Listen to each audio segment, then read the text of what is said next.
کله چې په پاکستان او شاوخوا نورو نړیوالو هیوادونو کې د ډیزلو یا تیلو قیمتونه جګ شول، نو پاکستاني ولس هم له یو لړ ستونزو سره لاس او ګریوان سو.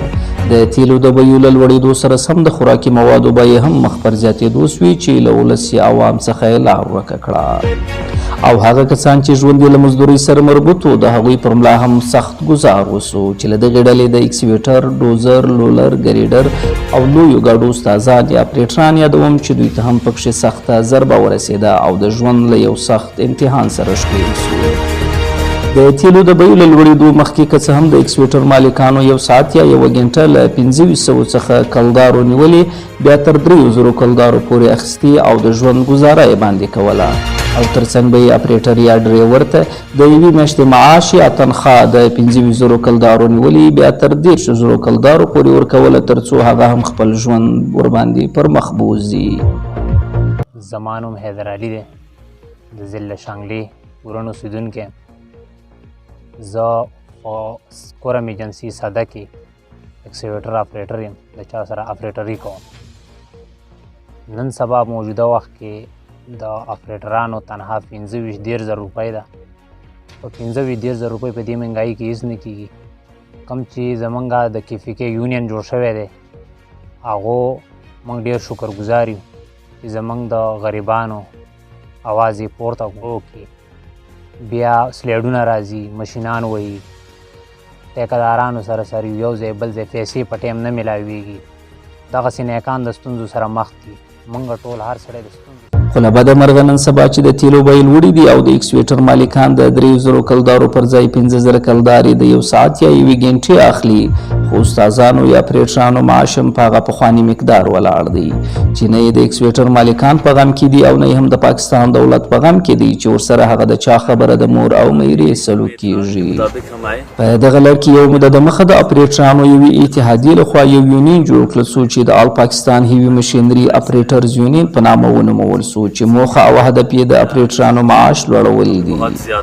دغه راز د آل پاکستان صدر ښاغلی محمد حسن مسعود او د بلوچستان یونین صدر ښاغلی امین الله او جنرال سیکرټري علي نواز بلوچ او د خیبر پښتونخوا صدر ښاغلی سیف الرحمن او جنرال سیکرټري ښاغلی عدنان وټاکل سو، تر څو دوی د پاکستان له دولت څخه د اپریټرانو د معاش د لوړېدو خبرې مطرح کړي. د بلوچستان ایالت د یونین صدر ښاغلی امین الله مندوخیل خپل د زړه خواله را سره داسې څرګند زه د آل بلوچستان هیوی مشینري اپریټر لیبر یونین صدر امین الله او تاسو ته مخاطب یم چې زموږ د یونین چې پر مخ باندې تګ د دفتر له طرفه دفتري کاروایي، رجسټریشن کاروایي او کومو خلکو چې له موږ سره پیسې جمع کړي دي د هغو خلکو د کارډو تیاري انشاءالله شروعات باندې کوو. جلد از جلد به موږ انشاءالله شروعات په دې باندې کوو. خو تر دې له مخه ټولو عزیزانو ته دا وینا کوم چې تاسو مهرباني وکړئ په دې کې هر یو ګډون وکاسته، له مخه ګډون وکاسته، بعد کې د ګډون څخه تر د مخه ګډون فایدهمند دی. هغه ګډون د دې دپاره چې زموږ تحفظ، زموږ د تنخواهو د هر څه تحفظات د دې به د یونین ذمهواري وي. یونین به کار ورکوي، د یونین به کارډ جاري کوي. کارډ به داسې کارډ وي چې هغه له هرې کمپنۍ، له هر مشین مالکانو سره به دی دا کارډ ورښکاره کوي. زه عبید الله خبرې کوم، د ژوب اوسېدونکی یم، د کورمه کې یم. سپین غر ورته وایي چې دلته د مشینانو له مالکانو سره هم ډېر بد سلوک کاږي.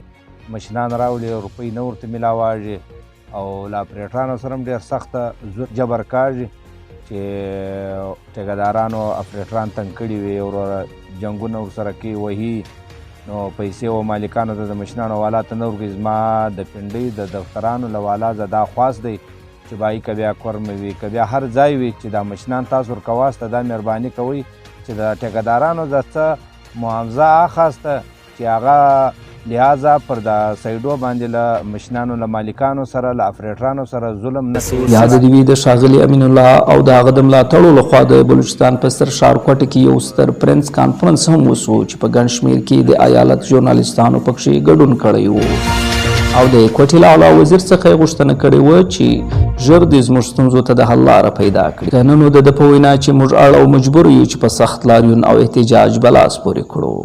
ښاغلی امین الله د بلوچستان ایالت د کوټي یو خبري رسنۍ ته دا هم په ډاګه کړي چې اپریټران تل له یو لړ ستونزو او کړاوونو سره مخ دي. تل په غرونو کې د ژوند شپې ورځې تېروي.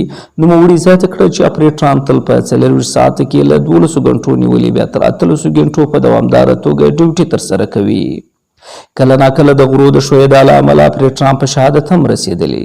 ښاغلي امین الله په کله کله اعلی چارواکو غوښتنه وکړه چې د هغو اپریټرانو چې د ډیوټۍ پر مهال زخمي سوي یا په شهادت رسېدلي باید دولت یو مالی بودیجه ورته وټاکي ترڅو د هغوی پاتې کورنۍ ترې ګټه واخلي. دغه راز پیښې د خیبر پښتونخوا په سیمو لکه سوات، دیر تیمرګلې، شانګله کې رامنځته سوي چې ډېری اپریټرانو پکښې خپل ژوند له لاسه ورکړی. د دغه یونین د جوړېدا مقصد یوازې او یوازې دا دی چې د پاکستان دولت د اپریټرانو دغې غوښتنې ته غاړه کښېږدي او د دوی غوښتنې دي په عملي ډول ومنل سي. که نه نو دوی اړ او مجبوره دي چې په سخت لاریون یا احتجاج بلاس پورې کړي. بشر یارمندو خیل د فیسبوک پاڼه روب